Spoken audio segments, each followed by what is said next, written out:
नेपाल के पोखरा में दर्दनाक विमान हादसा हुआ। नेपाल के नगर विमानन प्राधिकरण ने बताया कि यति एयरलाइंस के 9N ANC ATR 72 विमान ने 15 जनवरी रविवार को सुबह 10:33 पर काठमांडू के त्रिभुवन इंटरनेशनल एयरपोर्ट से उड़ान भरी थी। पोखरा एयरपोर्ट पर उतरते वक्त विमान पुराने एयरपोर्ट और नए एयरपोर्ट के बीच सेती नदी के तट पर दुर्घटनाग्रस्त हो गया।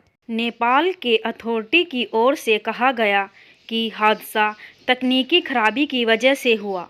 पोखरा एयर ट्रैफिक कंट्रोल ATC के एक कर्मचारी के मुताबिक पोखरा का रनवे पूर्व पश्चिम दिशा की ओर बना हुआ है। विमान के पायलट ने पहले पूर्व की तरफ से लैंडिंग की परमिशन मांगी थी, जिसकी परमिशन मिल गई थी। थोड़ी देर बाद पायलट ने पश्चिम की तरफ से लैंडिंग की परमिशन मांगी और दोबारा परमिशन मिल गई थी। विमान उतरते समय ज़्यादा मुड़ गया था, जो दुर्घटना का कारण हो सकता है। यह नया एयरपोर्ट है।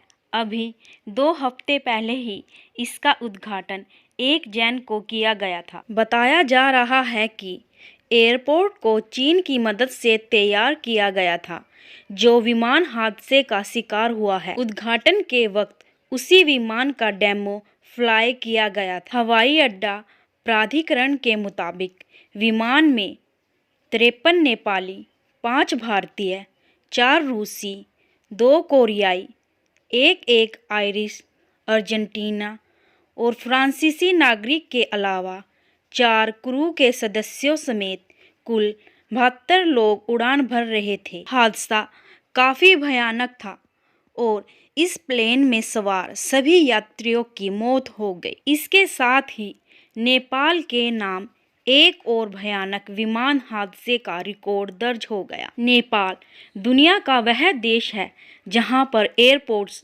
काफ़ी ऊंचाई पर है। माना जा रहा है कि इस हादसे की असली वजह स्पीड का गलत आकलन था। विमान लैंडिंग से पहले ही बीच हवा में रुक गया था।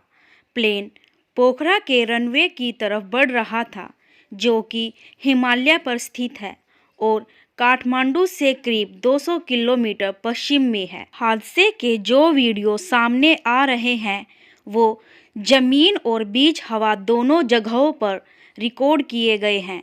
इनमें साफ नज़र आ रहा है कि पोखरा के नए एयरपोर्ट पर प्लेन लैंडिंग करने वाला था, लेकिन 25 मिनट के बाद ही हादसे का शिकार हो गया। वीडियो में साफ नज़र आ रहा है कि प्लेन तेजी से घूमता है और जाकर क्रैश हो जाता है। रविवार को हुआ हादसा नेपाल 30 दशक में हुआ सबसे खतरनाक हादसा था। नेपाल में फ्लाइंग खतरनाक बताई जा रही है। प्रोफेसर बार्टेस की माने तो ऊंचाई पर हल्की हवा के बीच और स्थिर रहने के लिए प्लेन को तेज गति से उड़ान भरनी होती है। इस वजह से ही नेपाल में लैंडिंग करना बेहद मुश्किल हो जाता है। उन्होंने कहा, यहाँ पर रनवे काफ़ी चुनौतीपूर्ण है।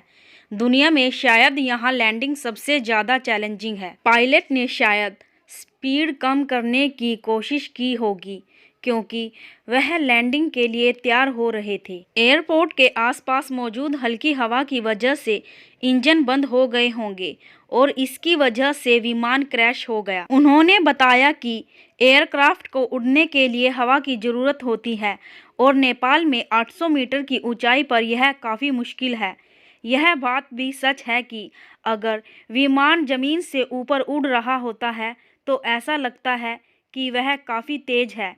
इस वजह से ही शायद इंजन बंद हो गया होगा। फिलहाल एयरपोर्ट को बंद कर दिया गया है। नेपाल प्लेन हादसे में बहुतों ने अपनों को खो दिया। प्लेन हादसे में 3 लोग ऐसे भी थे जो अपने करीबी की मौत के बाद उसकी शोक सभा में शामिल होने भारत के केरल आए थे, लेकिन वे जब वापस नेपाल लौट रहे थे तो खुद भी मौत के मुंह में समा गए। मारे गए तीनों नेपाल मूल के नागरिकों की पहचान राजू ठकुरी, राबिन हमाल और अनिल शाही के रूप में हुई। जानकारी के मुताबिक वे तीनों ईसाई प्रचारक मैथ्यू फिलिप के अंतिम संस्कार में शामिल होने के लिए 13 जनवरी को केरल में पठानमथिट्टा जिले के एक गांव में आए थे। तीनों मृतक और 2 अन्य लोगों का मैथ्यू के साथ नजदीकी संबंध था। मैथ्यू फिलिप के एक रिश्तेदार ने बताया कि प्लेन क्रैश की जैसे ही खबर लगी तो कुछ लोगों से संपर्क किया गया और पैसेंजर लिस्ट चेक की गई। मैथ्यू के रिश्तेदार ने देखा कि 5 लोगों में से 3 ने काठमांडू से पोखरा के लिए फ्लाइट ली थी। 2 अन्य लोग शरण शाही और सुमन थापा काठमांडू में ही रुक गए थे। इस वजह से उन दोनों की जान बची। प्लेन क्रैश में मारे गए लोगों में 5 भारतीय भी शामिल थे। इन 5 में से गाजीपुर के रहने वाले 4 दोस्त भी प्लेन में सवार थे। प्लेन क्रैश में अलवालपुर अफंगा निवासी सोनू जायसवाल उम्र 28 साल, अलवालपुर अफंगा निवासी विशाल शर्मा उम्र 23 साल, चकदरिया चक जैनब निवासी अनिल राजभर उम्र 28 साल और धरवा गांव निवासी अभिषेक कुशवाहा उम्र 23 साल चारों मृतक दोस्त थे। बीते 12 जनवरी को अनिल राजभर, विशाल शर्मा और अभिषेक सिंह कुशवाहा एक साथ वाराणसी के सारनाथ पहुंचे थे, जहां से सोनू जायसवाल को साथ लेकर नेपाल के काठमांडू के लिए रवाना हुए थे और प्लेन क्रैश में चारों दोस्तों की मौत हो गई। इस हादसे ने लोगों को झकझोर कर रख दिया है। इस विमान हादसे में एयर होस्टेस ओसिन आले की भी मौत हो गई है। टिकटॉक पर बनाया गया उसका एक वीडियो सामने आया है। ये वीडियो उन्होंने प्लेन के अंदर बनाया था। प्लेन के अंदर बनाए गए वीडियो में वो विमान में अकेली दिख रही है। प्लेन के अंदर हंसती मुस्कुराती वीडियो बनाती ओसिन आले ने कभी नहीं सोचा होगा कि 15 जनवरी को उनकी जिंदगी की ये आखिरी उड़ान होगी। प्रधानमंत्री नरेंद्र मोदी ने नेपाल विमान दुर्घटना पर दुख व्यक्त किया।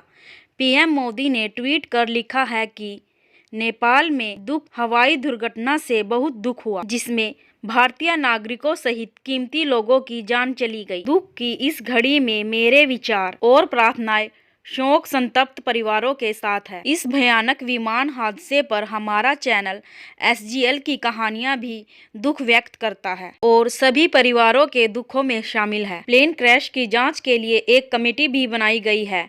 ये कमेटी जांच करेगी प्लेन क्रैश का क्या कारण था। इसके लिए ब्लैक बॉक्स को भी खोजा जाएगा। ब्लैक बॉक्स से ही पता चल पाएगा कि क्रैश से पहले विमान में क्या चल रहा था। हालांकि ब्लैक बॉक्स केवल नाम का ही ब्लैक है। इसका colour generally deep orange colour का होता है। नेपाल विमान ANC ATR 72 के केस में ब्लैक बॉक्स के मिलने से पता चलेगा कि फ्लाइट के दौरान पायलट को लो फ्यूल या कम्युनिकेशन में कोई दिक्कत आ रही थी या कोई और परेशानी हुई। आपको हमारी जानकारी कैसी लगी कमेंट के माध्यम से जरूर बताएं। वीडियो को लाइक कर दीजिए, शेयर कर दीजिए और चैनल को सब्सक्राइब कर दीजिए। Thanks for watching.